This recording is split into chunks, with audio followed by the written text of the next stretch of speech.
बच्चों चलिए आज आपको शेयर करवाते हैं लाइट की। लाइट होता क्या है बेसिकली?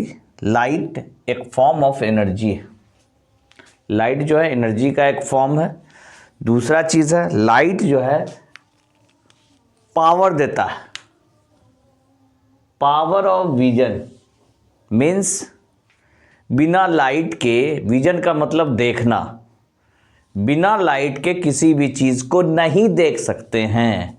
देख सकते हैं? नहीं देख सकते हैं। लाइट नहीं है तो बिल्कुल डार्क होगा और डार्क चीज़ को सेंस हमारा आइज नहीं कर सकता है। इसलिए लाइट की बहुत ही ज़रूरत पड़ती है। यूज़फुल मटेरियल है, यूज़फुल चीज़ है, क्योंकि वो विज़न को प्रोवाइड करता है। तो हमको देखने के लिए पावर को प्रोवाइड करता है। देखने का पावर विज़न जो है वो लाइट है। लाइट जो है इलेक्ट्रोमैग्नेटिक वेव। इलेक्ट्रोमैग्नेटिक वेव करने का मतलब हो गया इसमें इलेक्ट्रिक फील्ड और as well as magnetic field दोनों का कॉम्बिनेशन होता है, और इसको ट्रेवल करने के लिए किसी भी मीडियम की ज़रूरत नहीं पड़ती है। और इसको आँख जो है, हमारा आँख आसानी से डिटेक्ट कर लेता है, पहचान लेता है। इसीलिए इसको बोलते हैं human eye can be detected. अब आगे है, it is the form of packet of tiny particle. छोटा सा पार्टिकल्स का पैकेट, बंडल बना के आता, sheet of photon, bundle of photon. Proton का बना होता, लाइट में छोटा छोटा पार्टिकल्स जो होता है वो बंडल ऑफ फोटोन या पैकेट ऑफ टीनी पार्टिकल्स बोलते हैं। तो इसीलिए क्योंकि इसमें प्रोटॉन का बना होता है, प्रोटॉन का बंडल होता है, इसलिए इसको टीनी पैकेट्स भी बोला जाता है। ये कैसा वेव होता है? ये ट्रांसवर्स वेव होता है। ये कैसा होता है? Transverse wave. क्योंकि लॉन्गिट्यूडनल वेव दूसरी तरह से होती है, ट्रांसवर्स वेव होता है। ट्रांसवर्स वेव में क्या होता है? पार्टिकल्स क्या करता है? परपेंडिकुलर अप डाउन कर रहा, लेकिन वेव ट्रेवल कर रहा।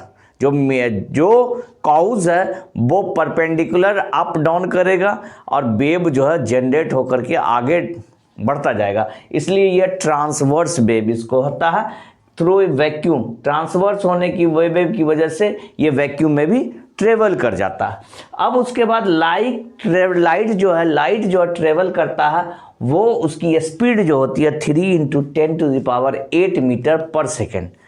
3 × 3 × 10⁸ मीटर पर सेकेंड के स्पीड से ये ट्रेवल करता है। लाइट जो है इमिट करता है बाय हॉट ऑब्जेक्ट। कहाँ से इमिट होता है? निकलता कहाँ से है? हॉट, कोई भी हॉट ऑब्जेक्ट आप देखते हैं उससे लाइट प्रोड्यूस। जैसे हम लोग कुछ कोयला जलाते हैं ठंड में, लकड़ी जलाते हैं, बल्ब जलाते हैं, या और भी कोई चीज़ जो हॉट हो जाती है बिल्कुल, उससे लाइट इमिट होना स्टार्ट हो जाती है। सन भी क्या है? सन के अंदर या स्टार्स के अंदर वो उसमें हाइड्रोजन जो है, हाइड्रोजन के थ्रू से हीलियम का फॉर्मेशन होता है और उतना टेम्परेचर वो क्या होता है? इमिट करता है। और टेम्परेचर इमिट करने, गैस का जो जलना वहाँ पे होता है, बर्निंग होता है, ह्यूज टेम्परेचर की वजह से huge amount of light produce होती है, तो हमारा सनलाइट वहाँ से पहुँचता है। इसलिए कहता है कि light can be emitted by hot object like laser, bulb, stars and sun. ये दोनों नेचर को शो करता है। इसकी प्रॉपर्टी क्या होती है? एक प्रॉपर्टी होती है ये वेव फॉर्म को करता है और पार्टिकल्स, दोनों फॉर्म में इसकी प्रॉपर्टी होती है। वेव के नेचर में, क्योंकि ये असल में क्या है? ट्रांसवर्स वेव है, इलेक्ट्रोमैग्नेटिक वेव है। और उसके बाद ये बना किसका होता है? तो बंडल ऑफ फोटोन का बना होता है, प्रोटॉन का बना होता है, टीनी पैकेट्स टीनी पार्टिकल यानी पैकेट उसका बना होता है। इसलिए इसको ये कहते हैं कि ये वेव के फॉर्म में भी होता है और पार्टिकल्स के फॉर्म में भी होता है। अब लाइट ट्रेवल कैसे करता है? लाइट ट्रेवल करता है स्ट्रेट पाथ को फॉलो करता है। इसका एक्सपेरिमेंट आप लोग पहले भी कर चुके होंगे कि एक आप लीजिए ट्यूब लीजिए, ट्यूब में क्या है? एक तरफ कैंडल जला के देखिए, ट्यूब सीधा है तो उसका फ्लेम दिखाई देगा, लेकिन थोड़ा सा बेंड कीजिएगा ट्यूब को, है ना, तो लाइट आपको, लाइट का जो हमारा फ्लेम जो होगा वो नहीं, कैंडल का फ्लेम नहीं दिखाई देगा। इससे ये पता चलता है कि लाइट जो है ट्रेवल करती है स्ट्रेट पाथ को। अब आगे है वेवलेंथ के अकॉर्डिंग लाइट को बांटा गया है 3 कैटेगरी में। 3 कैटेगरी में बांटा गया लाइट को। एक बार लाइट वो लाइट है जिसको हमारी ह्यूमन आई जो है वो डिटेक्ट करती है, पहचानती है, इसको बोलते हैं विजिबल लाइट। दूसरा लाइट है ultra violet light. Ultra violet light क्या होती है, इसका क्या होता है कि वेवलेंथ जो होता है, इसका वेवलेंथ वो विजिबल लाइट से कम होता है। विजिबल लाइट से वेवलेंथ बहुत कम होता है। वेवलेंथ किसी का भी कम होता है तो उसकी फ्रीक्वेंसी बहुत हाई होती है। ये इसको आंख हमारा डिटेक्ट नहीं करता है। Light has shorter wavelength than visible light and invisible to human eyes. इसका वेवलेंथ मतलब क्या होता है, विजिबल लाइट के वेवलेंथ से छोटा होता है, जिसकी वजह से क्या होता है, हमारा ह्यूमन आई डिटेक्ट नहीं कर पाता, पहचान नहीं पाता है इसमें इसकी अल्ट्रा वायलेट लाइट को। और जब जिसका वेवलेंथ बहुत कम होता है उसकी फ्रीक्वेंसी बहुत ज़्यादा होती है। अब आते हैं इंफ्रारेड लाइट। इंफ्रारेड लाइट क्या हो गया, विजिबल, जिसका वेवलेंथ विजिबल लाइट के वेवलेंथ से ज़्यादा हो, मैक्सिमम हो, तो उसका क्या, this light has longer wavelength, बड़ा वेवलेंथ हो, देन विजिबल लाइट। विजिबल जो जिसको आसानी से हमारा आंख डिटेक्ट करता है उससे बड़ा है वेवलेंथ, तो उसको बोलते हैं इंफ्रारेड लाइट बोलते हैं। It is primarily felt as heat. Heat को, इसलिए इसमें हीट को क्या होता है, प्राइमरीली फेल्ट, इसमें हीट महसूस होता है, इसमें हीट जनरेट होता है। अब प्रॉपर्टी ऑफ लाइट जो है, प्रॉपर्टी ऑफ लाइट के अकॉर्डिंग लाइट में जो पढ़ना है हमारा मेन, जो हमारा 10th में है, मेन जो होता है वो चैप्टर, जो चैप्टर वाइज करके रिफ्लेक्शन, रेफ्रैक्शन, डिफ्रैक्शन और इंटरफेरेंस, यानी रिफ्लेक्शन, रेफ्रैक्शन, डिफ्रैक्शन और इंटरफेरेंस को पढ़ना है। बच्चों फर्स्ट पार्ट पे आते हैं जिसका नाम है reflection of light. Reflection of light होता क्या, रिफ्लेक्शन मतलब कि बाउंसिंग बैक, यानी दीवार पे हमने गेंद को मारा, गेंद हमारी तरफ, रिएक्शन, यानी every action therefore equal and opposite reaction, Newton के 3rd लॉ को याद कीजिए।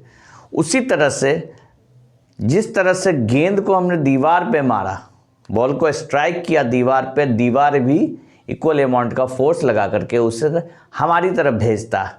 सिमिलर प्रॉपर्टी होती है लाइट में भी। लाइट का रिफ्लेक्शन प्रॉपर्टी जो है वो बाउंसिंग बैक, यानी टकरा करके वापस आना। लेकिन टकराने के लिए लाइट के लिए शर्त है ना, कि जो हमारा सरफेस होना चाहिए वो स्मूथ होना चाहिए, शाइनी होना चाहिए, यानी गुड रिफ्लेक्टर होना चाहिए।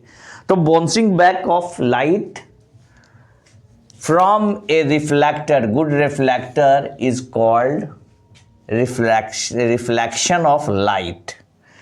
अब रिफ्लेक्शन ऑफ लाइट का लॉज ऑफ रिफ्लेक्शन है, रिफ्लेक्शन का रूल है, नियम है। तो सबसे पहले चीज इसमें क्या होता है कि हमको ये समझना पड़ता है कि जो लाइट आने वाली लाइट हमको लेनी पड़ती है, आने वाली लाइट किसी भी सोर्स से लाना पड़ता है लाइट को। उसके बाद हमें रिफ्लेक्टर प्लेन सरफेस को चुनना पड़ता है, स्मूथ होना चाहिए, शाइनिंग होना चाहिए एक साइड में, और दूसरे साइड में क्या होना है, उसमें पूरा का पूरा पेंटेड होना चाहिए, कलर किया होना चाहिए, जिससे करके लाइट जो है आर पार नहीं जा सके, ट्रांसपेरेंट नहीं होना चाहिए, एक मिरर होना चाहिए हमारे पास। तो अब हमारा जो इंसिडेंट, जो आने वाली रे होती है सोर्स से आ रही है, वो रे इंसिडेंट रे कहलाती है, और किसी न किसी पॉइंट पर वो पड़ती है। जिस पॉइंट पर पड़ती है उसी पॉइंट को हम पॉइंट ऑफ इंसिडेंट कहते हैं, उसको पॉइंट ऑफ इंसिडेंट कहते हैं, है ना। उसके बाद वो जहां पर से पड़ती है वहां से जिस एंगल से वो आती है उस पॉइंट पर टकराती है, स्ट्राइक करती है, इंसिडेंट होती है, तो आने वाली जो रे होती है उसको इंसिडेंट रे कहते हैं। उसके बाद वो इस मिरर पे टकरा करके पॉइंट ऑफ इंसिडेंट पर आकर के स्ट्राइक करती है उस मिरर पे, और वो दूसरे अवे यानी दूसरे डायरेक्शन में वो टकरा करके बाउंसिंग बैक होकर के चली जाती है। तो जो जाती है उसको हम रिफ्लेक्टेड रे बोलते हैं। आने वाले रे को इंसिडेंट रे, जाने वाले रे को रिफ्लेक्टेड रे। अब हम लोग करते क्या है, इस दोनों के बीच में एक नॉर्मल खींचते, परपेंडिकुलर लॉन्ग मिरर के ऊपर परपेंडिकुलर खींचते हैं, इन दोनों के बीच में एक परपेंडिकुलर डालते हैं जिसको हम नॉर्मल देते हैं। अब नॉर्मल जो n जो है हमारा, ये नॉर्मल लाइन जो हम देख रहे हैं, इसके और इंसिडेंट रे के बीच के एंगल को एंगल ऑफ इंसिडेंट कहते हैं। इसको आई से इंडिकेट किया जाता है, इसको आई से इंडिकेट किया जाता है। और नॉर्मल और रिफ्लेक्टेड रे के बीच का जो एंगल होता है इसको एंगल ऑफ रिफ्लेक्शन या रिफ्लेक्शन एंगल कहते हैं। तो ये जो इसको हम इंडिकेट करते हैं आर से, और इंसिडेंट एंगल को या एंगल ऑफ इंसिडेंट कहते हैं, इसको आई से दिखाते हैं। अब हमारा इसका दो रूल जो है वो क्या कहता है। फर्स्ट रूल कहता है कि the angle of incident is equal to angle of reflection. जो इंसिडेंट का जो एंगल होगा वही एंगल रिफ्लेक्शन का होगा। ये फर्स्ट लॉ कहता है, लॉ ऑफ रिफ्लेक्शन का। Angle I is equal to angle R, angle I is equal to angle are.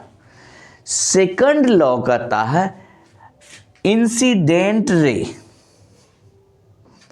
Incident ray, reflected ray and normal lie on same plane, lie in the same plane at a common point of incident या incident point पर। तो second वाला क्या कहा, incident ray, reflected ray and normal lie in the same plane at of incident या common incident point, यानी आने वाली किरण, जाने वाली किरण और नॉर्मल जो होता है तीनों एक ही तल में स्थित होता है, और पॉइंट ऑफ इंसिडेंट पे होता है, जो पॉइंट पे है उस पे होता है। ये दूसरा लॉ कहता है, लॉ ऑफ रिफ्लेक्शन का, the incident ray, reflected ray and the normal lie in the same plane at a common incident point. ये दो हमारा लॉ है। अब आपके सामने लेकर आए हैं image form by plane mirror, plane mirror का कॉन्सेप्ट। तो प्लेन मिरर के कॉन्सेप्ट में हमें ये फिगर को पहले समझना है कि मिरर m और n को लिया है, ये हमारा प्लेन मिरर है m और n, और इससे एक सर्टेन डिस्टेंस पर A और B ऑब्जेक्ट को हमने लिया रखा। तो एक हम इसके हेड से रे को पास कराते हैं, एक रे पास होती है, हेड से पास होती है प्लेन मिरर पे। तो अगर हेड से जो स्ट्रेट लाइन में मिरर के ऊपर, प्लेन मिरर के ऊपर जो लाइट का रे पड़ती है तो स्ट्रेट जाकर के पड़ती है और रिफ्लेक्शन के बाद उसी डायरेक्शन में वापस आ जाती है, यानी इंसिडेंट हुई और रिफ्लेक्शन के बाद सेम डायरेक्शन में आ जाती है। दूसरा रे हम इसके टेल से यानी हेड से ऑब्जेक्ट के मिरर के टेल पे देते हैं, जहाँ से मिरर का ओरिजिन हुआ है, यानी हमारा इंसिडेंट पॉइंट जो है वहाँ से गुजारते हैं। तो हमारा वो क्या होता है, रिफ्लेक्शन के बाद परपेंडिकुलर का काम हमारा BN जो है वो नॉर्मल का काम करने लगता है। ये BN जो है ये नॉर्मल का काम करने लगता है अब, और रिफ्लेक्ट होकर के लाइट का रे दूर जाने लगती है। तो क्या होता है, यहाँ पर इसके angle of I angle R के बराबर हो जाता है। अब क्या करते हैं, इस रिफ्लेक्टेड रे को हम पीछे की तरफ लेकर के जाते हैं, डॉटेड लाइन से शो करते हैं, और जो हमारा से जो आया है लाइट, उसका इमेजिनरी लाइन को हम पीछे ड्रॉ करते हैं। तो देखते हैं एक पॉइंट A' है जहां पर ये दोनों लाइन इंटरसेक्ट करती हुई नजर आ रही है। तो यहां पर क्या होता है, जहां पर ये दोनों पॉइंट कटती हुई नजर आ रही है, वहीं पर हम A' और B' को ड्रॉ कर देते हैं। जब ड्रॉ कर देते हैं A' B', तो ये इमेज का यहां पे फॉर्मेशन हो जाता है। अब हमारा इसके थ्रू हम कंक्लूजन निकालते हैं। प्लेन मिरर का पहला कंक्लूजन जो निकला, पहला चीज जो आया, वर्चुअल यानी इमेजनरी, ये जो इमेज जो हमारा प्लेन मिरर से इमेज जो फॉर्म किया वो वर्चुअली था, यानी इमेजनरी था। और वर्चुअली या इमेजनरी जो हमारा इमेज होता है उसको हम स्क्रीन पर नहीं ले सकते हैं। स्क्रीन का मतलब होता है पर्दा पे आ जाना। हमारा फोटो खींचा गया तो फोटो आ गया। सिनेमा हॉल में जब दिखा रहे हैं फिल्म, तो पूरा का पूरा फिल्म आ रहा है पर्दा पे, स्क्रीन पे आ रहा है। इसका स्क्रीन पर कोई इमेज फॉर्म नहीं करेगा, इसलिए क्योंकि ये वर्चुअल है, रियल इमेज का फॉर्मेशन करता है, स्क्रीन पर इमेज फॉर्म होता है, इसमें कोई इमेज फॉर्म नहीं होगा। दूसरा कंक्लूजन आया, इसमें जो होता है वो लैटरली इन्वर्टेड होता है। लैटरली इन्वर्टेड करने का मतलब कि हम आईना के सामने सब खड़े होते हैं, लेफ्ट राइट हो जाता है, और राइट हमारा जो है राइट, ये राइट है, ये लेफ्ट हो जाएगा, और लेफ्ट वाला राइट हो जाएगा, यानी 180 डिग्री आउट ऑफ फेस। जैसे हम ऐसे हैं, अब ये चीज़ हो जाएगा इस तरह से, बैक हमारा हो जाएगा। वो इमेज का फॉर्मेशन जो होगा वो वही चीज़ कहलाता है जो 180 डिग्री, जैसे ये मेरा तलहत्ती है, ये मेरा पाम है, और ये क्या हो गया, ये ऐसे उलट के 180 डिग्री हो गया। तो इसी को बोलते हैं फेस इन्वर्सन बोलते हैं, या लैटरल इन्वर्सन बोलते हैं। तो इसमें जो फेस होता है, इसमें जो होता है इमेज जो होता है वो हमारा लैटरली इन्वर्टेड होता है, यानी लेफ्ट साइड जो अपीयर होगा राइट साइड होगा। थर्ड कंक्लूजन जो होता है, जो इमेज का साइज होता है एकदम एग्जैक्टली ऑब्जेक्ट के साइज के बराबर होता है। Image size is equal to the size of object. Object के साइज के बराबर इमेज का साइज होता है। ये the size of image is equal to the size of object. Fourth point जो है, जो हमारा इमेज का जो फॉर्मेशन होगा, जितना डिस्टेंस ऑब्जेक्ट का मिरर से था, सेम बिहाइंड द मिरर के अंदर उतना ही डिस्टेंस इमेज का होगा मिरर से। तो the image formed is as far behind the mirror के पीछे उतना ही दूरी पर इमेज की दूरी होगी, as the object is in front of it. जितना सामने मिरर के ऑब्जेक्ट की दूरी होगी, उतनी ही दूरी मिरर के पीछे, मिरर के अंदर इमेजिनरी इमेज का होगा। वीडियो अगर आपको अच्छा लगे तो हमारे चैनल को सब्सक्राइब करें, लाइक बटन को प्रेस करें, बेल बटन को प्रेस करें।